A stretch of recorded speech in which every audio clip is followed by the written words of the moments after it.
you speak before on stage that you've got to know your why, and it's got to be a strong why, right? Money alone oftentimes is not a big enough why. It's putting your kid through college, so you need the money. So the real why is, bettering your children's life or whatever it may be. And I love that, because if your why isn't strong enough, when you do get knocked down and you hit the canvas, you've just been punched in the face and you've dropped to the ground. If your why isn't big enough, you're not going to want to stand back up and take the chance of that pain happening again in the next 5 to 10 seconds when Mike Tyson's throwing massive punches at you. Your why has to be so big that when you suffer these massive setbacks that you're like, I don't even care, I'm getting back up because this is for my kid, this is for my mom, this is for whoever. And so can you share a little bit of tips on how people, and this might sound weird for listeners, but it's funny, John, I've had some conversations with friends of mine and I've asked them, what's your dream job? What if you could do anything, what would you do?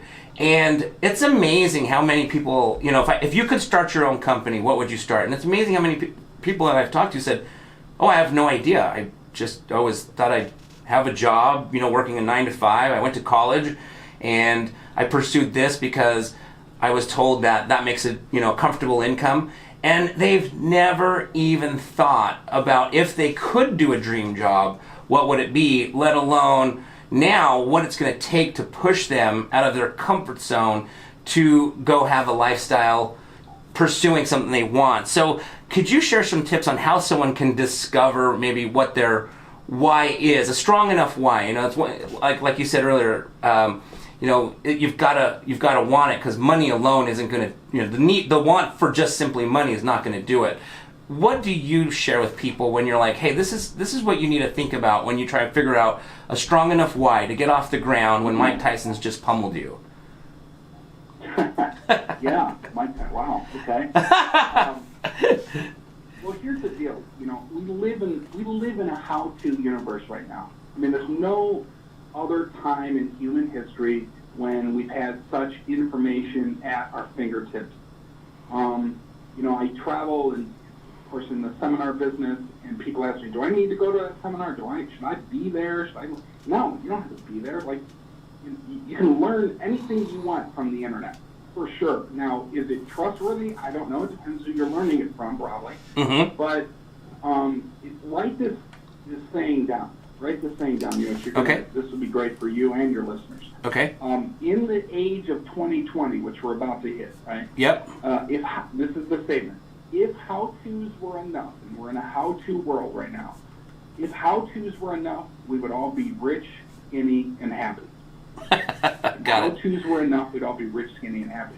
So I know we live in this world of Google. I remember when my daughter Jordan, who Yosh, said to me for the first time, she's like, Dad, just Google it. And I told her to get to her room. I thought she was saying something profane to me. But, Google is not the answer. YouTube, same thing. All these sources, it's not.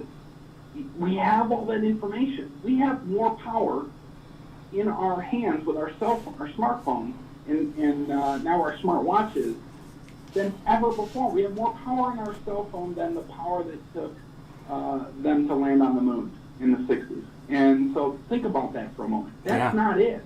That has nothing to do whether you're going to succeed or not. But you've got to have a reason why, because that is your fuel to get you to the moon. You've got the technology in your spaceship, but if you don't have any fuel, you're going nowhere. So the fuel is not really even the why. It's not even the motivation, because motivation is something that fades. I mean, if you've ever, done the New Year's resolution or the New Year's diet or, all of that like we have coming up, that motivation fades. But what's inspiring you? That's the question that we should be asking. What's the inspiration? And you nailed it on the head. You said your family, your children. Yeah. And think about that. What inspires me is not only that I have, my 3 children, and now grandchildren. I can't believe this. I have grandchildren now. But that's not my motivation. But how about the fact, we always think forward, but how about the fact that we were somebody's child? We were somebody's grandchild. And, you know, they were, the only reason that they did what they did before us was, you know, we were the sole reason for that. You know, all their trials, their challenges, their successes, the only reason they went through that was so that we would be here and have a chance.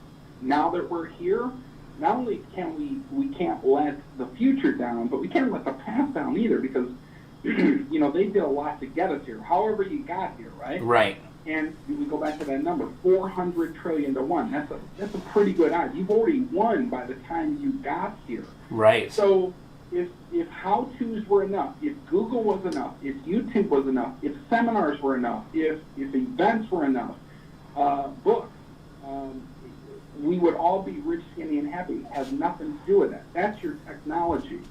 If you are not inspired, not motivated, because that fades, but if you're not inspired, in spirit is what that means. I read a lot by Wayne Dyer, Dr. Wayne Dyer. I don't know if you've read any of his books, but you know, he talks about being inspired in that root of in spirit, you know, in our Creator's eyes. Not to go a totally different route here, but you know, in spirit is a huge thing. Are we in spirit of creating? Are we in spirit of making ourselves better and everybody around us better, and honoring the past, people that came here before us? You know, that's what inspires me, and I think for me that's my fuel, and that's why I want to keep rolling and building and creating.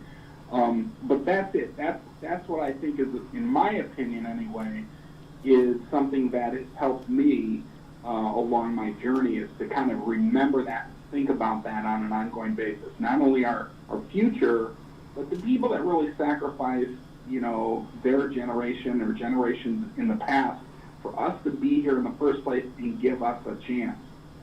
I love that. Hi, welcome to my channel. I'm Yoshi Strachey, the host of the real estate show, Utah Home Sweet Home, which airs every Saturday morning from 9 to 10 a.m. on K-Talk Radio 1640 a.m. I'm also the host of the show, $1 Million Home Sweet Home, where we tour $1 million homes right here in this beautiful state of Utah. I'm also a real estate agent, a real estate investor. I fix and flip houses, and I'm also a national public speaker. And on this channel, we're going to talk everything real estate as well as everything Utah, because this beautiful state has a lot to offer. And if you're looking to get to know more about real estate and real estate investing, or just purchasing your very first owner-occupied home, you've come to the right place.